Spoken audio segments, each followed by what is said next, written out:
Une randonneuse de 25 ans a été tuée samedi 19 février dans le Cantal. Certains continuent à parler d'un accident de chasse. Ainsi, Madame Barbara Pompili, ministre de la Transition écologique. Toutes mes pensées vont à la famille et aux proches de la jeune fille décédée aujourd'hui lors d'un accident de chasse dans le Cantal. Suis-je le seul candidat à la présidentielle à employer le terme meurtre? Le point 65 de mon bouquin de candidat de lettres face au pilier de l'avoir est intitulé La chasse, circonstance aggravante et non atténuante. Oui, actuellement, c'est une circonstance atténuante. Le meurtre de randonneurs ou même de simples citoyens dans leur jardin. D'ailleurs, pour ce 19 février, tout va très bien. Selon le parquet, l'auteur du coup de feu mortel est une chasseuse de 18 ans. Et on pourrait dire presque oui, pour le tout va bien. Elle fut testée négative aux stupéfiants et à l'alcool. Et donc une enquête a été ouverte pour homicide involontaire et confiée à la brigade de recherche d'Aurillac selon le parquet. Le 29 janvier de cette année, j'ai publié un témoignage de la chasse en plein brouillard à quelques mètres de chez moi, dans l'indifférence quasi générale. La chasse dans le brouillard ne fait pas réagir mon préfet, M. Prozic, ni mon député, M. Pradjier, ni mon maire, M. Barabard. J'ai également consulté l'article de Leur Monde, le quotidien incapable d'écrire même 3 phrases sur ma candidature présidentielle, mais également subventionné comme média de référence. Depuis l'an 2000, 3325 accidents de chasse ont été recensés, provoquant la mort de 421 personnes, selon le bilan de l'Office français de la biodiversité datant de juillet 2020.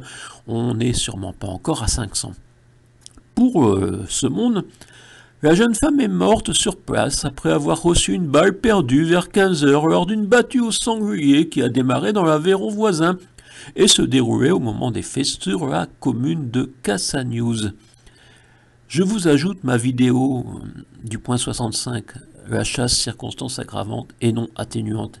Elle a été tellement peu vue. La chasse circonstance aggravante et non atténuante.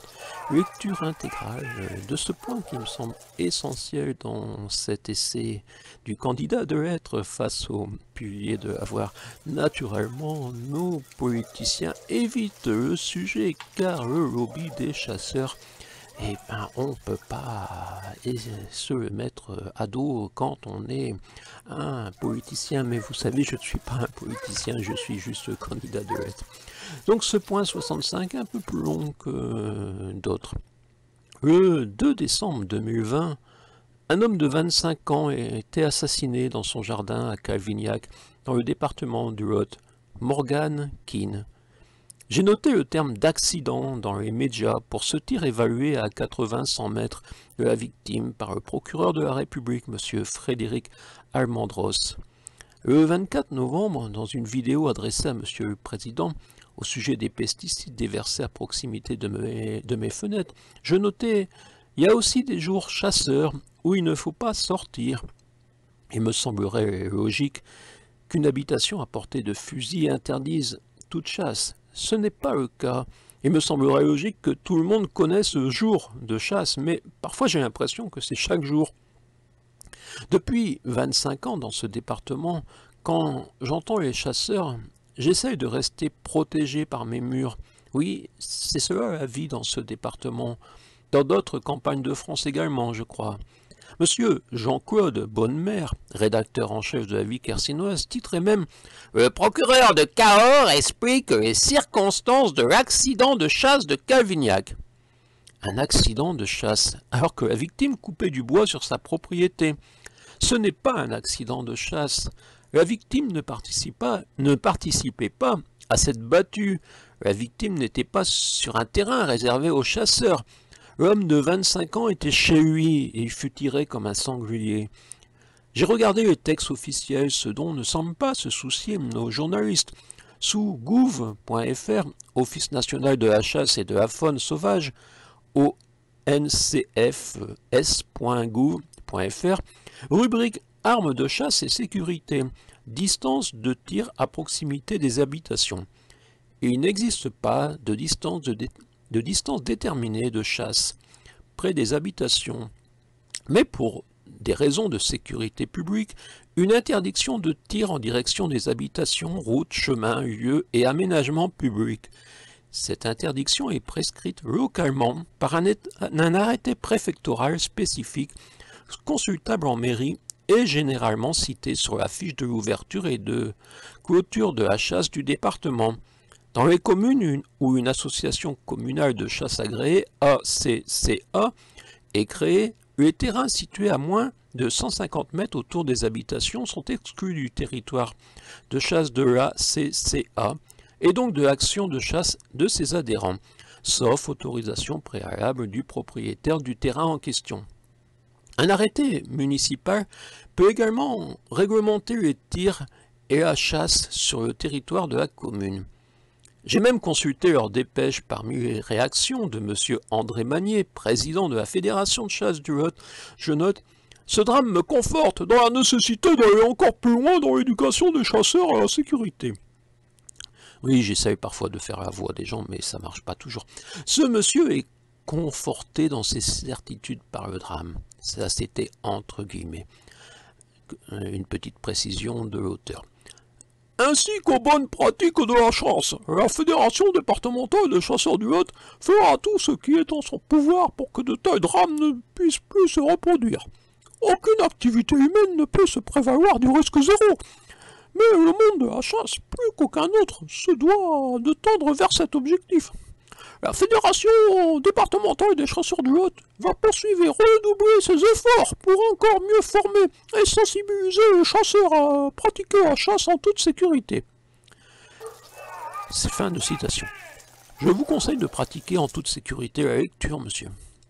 Le préfet du Lot, monsieur Michel Prozic, après son tweet du 28 novembre où il condamne fermement l'attaque criminelle survenue au commissariat et apporte son soutien aux fonctionnaires de police. Je note entre guillemets, aucun mort, pas même un blessé, juste des dégâts matériels. Eh bien ce monsieur préfet a simplement retweeté la Sainte-Barbe 2020 des pompiers du Lot. Pas un mot du @préfet46 sur les conditions de la chasse dans cette commune, même pas un mot de condoléances. Ce monsieur Prozic me choque sur de nombreux dossiers, entre parenthèses, voire mon cul troublant. Dans ce département, les chasseurs me semblent rois. Le 5 avril 2001, Gérard Miquel, alors un de nos sénateurs, rendait avec un certain Henri Revol un rapport au Sénat. Les effets des métaux lourds sur l'environnement et la santé, avec les déchets dispersés, l'exemple des plombs de chasse, où l'on note les chasseurs tirent chaque année de l'ordre de 250 millions de cartouches, tout tir confondu, soit les 3/4 pour la chasse et le quart pour le bal-trap. On compte 300 billes de plomb par cartouche, pour un poids d'environ 30 grammes, soit 6000 tonnes de plomb pour les seuls tirs de chasse. En milieu naturel, une balle de plomb met de 30 à 200 ans pour être désagrégée et dissoute. En dépit de la masse, 6000 tonnes par an, point d'exclamation. La dispersion des tirs en milieu naturel est telle que la chasse ne pose pas de problème, ni sur l'environnement, ni sur la santé de la faune et de l'homme. À l'exception d'un cas, la chasse au gibier d'eau, canard, colvert, sarcelle, pratiquée en France par 200 000 à 300 000 chasseurs. Fin de citation. Tout va très bien pour les chasseurs, les plombs n'auraient aucune conséquence, jamais ne se propagent dans les nappes phréatiques. Certes, parfois un homme paisible meurt d'une balle perdue, les médias en causent un peu, mais vous savez, les chasseurs et leurs familles représentent un poids électoral qu'aucun parti ne souhaite s'aliéner. La peine maximale encourue par ce chasseur serait de 3 ans de prison. Et en cas de violation manifestement délibérée d'une obligation de sécurité ou de prudence imposée par la loi ou le règlement, elle passerait à 5 ans de prison. Quel mépris de la victime! Il fut un temps en France où les assassins du samedi soir, ivres au volant de leur voiture, ne passaient même pas au tribunal. C'était pas de chance pour ceux d'en face. Au-delà d'une réglementation à revoir, d'une limitation au strict nécessaire de la chasse, porter un fusil doit devenir une circonstance aggravante. qu'on arrête d'argumenter sur la nécessité de supprimer une partie du gibier.